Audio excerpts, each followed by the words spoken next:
노다지 썰전. 오늘 저희가 주목할 기업은 바스칸 바이오제약입니다. 1986년에 설립돼서 주로 수술용 의약품이랑 의료기기 쪽에서 꾸준히 성장해온 회사죠. 근데 최근에 이 회사가 건강기능식품 그리고 코스메티컬, 그러니까 기능성 화장품 사업에 진출하면서 종합 메디얼스케어 기업으로 좀 변신하겠다 이렇게 선언을 했어요. 저는 이런 전략적 확장이 바스칸 바이오제약에게 상당히 긍정적인 성장 기회가 될 거라고 보고 있습니다. 저는 조금 신중하게 접근해야 하지 않나 싶습니다. 물론 2025년 상반기 수익성, 눈에 띄게 좋아졌어요. 그건 사실입니다. 영업이익이 2배 이상 뛰었으니까요. 그런데 이게 정말 지속적인 성장의 발판이 될지 아니면 기존의 그 의약품 중심 사업 구조에서 벗어나려는 과정에서 겪는 일시적인 효과일지 이건 좀 지켜봐야 한다고 생각합니다. 그래서 오늘 저희의 질문은 이겁니다. 바스칸 바이오제약의 메디헬스케어 기업 전환 전략, 과연 성공적인 도약이 될 수 있을까요? 네, 저는 충분히 성공 가능성이 있다고 봅니다. 가장 확실한 근거는 역시나 2025년 상반기 실적이죠. 매출액이 약 163억 원, 전년 동기 대비해서 11% 성장했고요. 특히 주목할 부분은 영업이익인데 약 13억 8천만 원으로 무려 114%나 급증했습니다. 이게 그냥 비용 좀 줄였다고 나올 수 있는 수치는 아니거든요. 생산 효율성을 높이고 전반적인 비용 구조를 최적화했기 때문에 가능한 성과라고 봐야 합니다.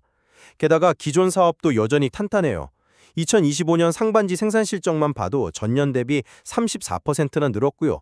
2024년 전체 매출 288억 원 중에 의약품 비중이 84%라는 건 그만큼 안정적인 캐시카우, 그러니까 수익 기반을 갖추고 있다는 뜻이죠. 이 안정적인 기반 위에서 2030년에 한 25조 원 규모로 커질 거라는 건강기능식품, 그리고 코스메디컬 시장에 진출하는 것, 이건 매우 시의적절한 전략적 판단이라고 생각합니다.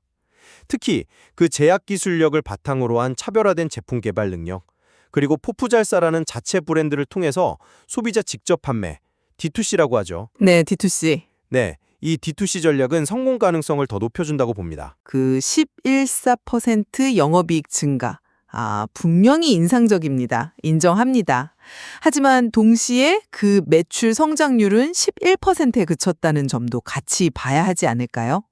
이게 정말 도약의 신호탄인지 아니면 말씀하신 것처럼 수익성 개선에 좀 집중하는 과정에서 나타난 글쎄요, 일시적인 현상일지 이건 조금 더 시간이 필요해 보입니다. 그 수익성 개선이라는 것이 생산성 향상도 있겠지만 혹시 단기적인 비용 통제 효과는 아닐까 하는 생각도 들고요. 그리고 2024년 기준으로 매출의 84%를 차지하는 그 의약품 사업, 물론 안정적일 수 있습니다. 그런데 이게 약가이나 압력이라던가 경쟁 심화 같은 정책적, 시장적 위험에 항상 노출되어 있다는 점이 오히려 발목을 잡을 수도 있는 거 아닌가요? 새로운 시장 진출도 문제입니다. 건강기능식품, 코스메티컬 시장, 이거 이미 자본력, 마케팅 능력 갖춘 대기업들이 꽉 잡고 있는 그야말로 레드오션 아닙니까? 제약 기술이 뛰어나다? 그거 하나만으로 이 치열한 소비재 시장에서 성공을 보장받기는 어렵다고 봅니다. 포프잘사 같은 새로운 브랜드, 이걸 소비자에게 알리고 D2C 채널을 성공적으로 구축하려면 상당한 마케팅 비용하고 시간이 필요할 텐데 과연 그 부담을 감당할 수 있을지 의문입니다. 게다가 기존의 그 병의원 대상 B2B 영업이나 CSO, 영업 대행 조직을 통한 판매 방식이 소비자 직접 판매라는 새로운 모델에 얼마나 잘 적용될 수 있을지 그것도 좀 미지수고요. 저는 그 제약 기술력이 단순한 기술 우위를 넘어서 정말 실질적인 제품 차별화로 이어질 수 있다고 생각합니다. 예를 들어서 오랜 R&D 경험을 바탕으로 한 고기능성 원료 개발이라든지 아니면 좀 특수한 제형 기술 같은 것들이요. 이런 건 소비자들이 기존 제품들과 다른 점을 확실히 느낄 수 있게 만들 수 있거든요. 건강과 미용에 대한 관심이 지금 그 어느 때보다 높잖아요. 이런 기술 기반의 차별화는 후발주자라고 해도 충분히 경쟁력을 가질 수 있는 요소죠.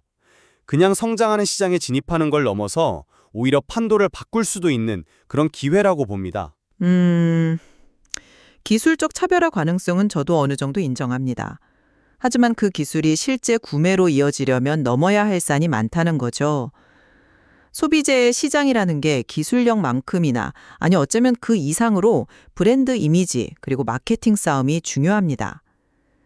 이미 시장을 장악한 그 대기업들의 브랜드 파워와 유통망 앞에서 바스칸 바이오 제약의 기술력이라는 게 글쎄요, 얼마나 소비자들에게 매력적으로 다가갈 수 있을까요? 인지도를 높이고 신뢰를 쌓는 과정에 예상보다 훨씬 더 큰 비용과 시간이 들 수 있습니다. 좋은 기술이 잘 팔리는 상품이 되는 건 이건 전혀 다른 이야기라는 점을 좀 강조하고 싶네요. 하지만 그 과정에 필요한 자금은 안정적인 기존 사업이 충분히 뒷받침할 수 있습니다. 2024년 288억 원의 매출, 그리고 꾸준한 생산 실적 증가, 이게 바로 신사업 투자를 위한 든든한 현금 흐름을 의미하는 거 아니겠습니까? 또 전문의약품 62개, 일반의약품 62개, 합쳐서 총 124개 품목 허가와 의료기기 총판권 같은 다양한 포트폴리오가 특정 분야의 위험을 분산시키는 효과도 있고요. 이것이 바로 신사업을 추진할 수 있는 원동력이라고 생각합니다. 네, 그 점 때문에 오히려 더 걱정되는 부분도 있습니다. 매출의 84%라는 높은 의약품 의존도가 과연 강점일까요? 만약에 주력인 의약품 시장 상황이 갑자기 나빠지거나 예상치 못한 규제가 생긴다면요? 그럼 신사업 투자 동력 자체가 흔들릴 수 있는 거 아닌가요? 다각화된 포트폴리오라고 하셨지만 핵심 동력이 약화되면 다른 사업들도 영향을 받을 수밖에 없죠. 또 기존의 그 B2B, 그러니까 기업 간 거래나 CSO 중심의 영업 방식이 얼마나 빠르게 온라인 중심의 D2C 트렌드에 적응할 수 있을지 이것도 아직 검증되지 않았습니다. 조직 문화나 역량 자체가 다른데 이 전환이 생각보다 쉽지 않을 수 있습니다. 재무 건전성 측면에서도 긍정적인 신호는 또 있습니다. 2025년 상반기 영업이익 114% 증가. 이건 단순히 숫자를 넘어서 경영 효율화 노력이 실질적인 성과로 나타나고 있다는 아주 강력한 증거라고 봅니다. 그리고 2022년에 코넥스 시장에 상장하면서 자금 조달 통로를 마련했다는 점, 이것도 무시할 수 없죠. 앞으로 신사업에 필요한 투자를 유치하는 데 분명히 도움이 될 거라고 생각합니다. 물론 그 턴어라운드 자체는 긍정적입니다. 하지만 앞서 말씀드렸듯이 이게 지속 가능할지는 좀 봐야 합니다. 지금은 초기 단계니까 비용 통제 효과가 두드러졌을 수 있지만 본격적으로 신사업 마케팅이나 연구개발 투자를 늘리기 시작하면 비용 부담이 다시 커져서 수익성이 악화될 가능성도 배제할 수는 없습니다.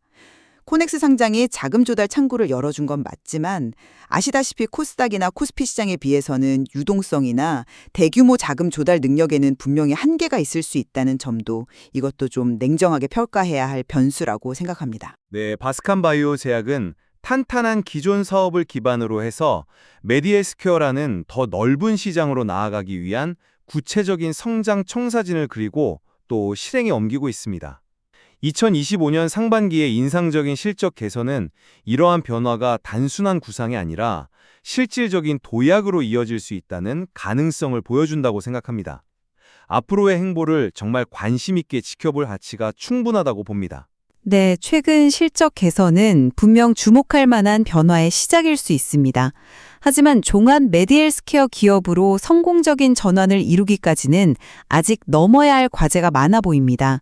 특히 경쟁이 아주 치열한 신규 시장에 어떻게 안착할 것인지, 그리고 기존 의약품 사업과 어떻게 시너지를 만들어낼 것인지, 이게 지속적인 성장의 열쇠가 될 것입니다.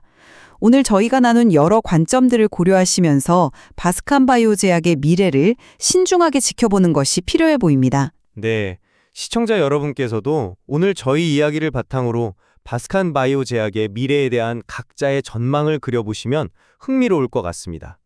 노다지 썰전, 오늘은 여기서 마무리하겠습니다.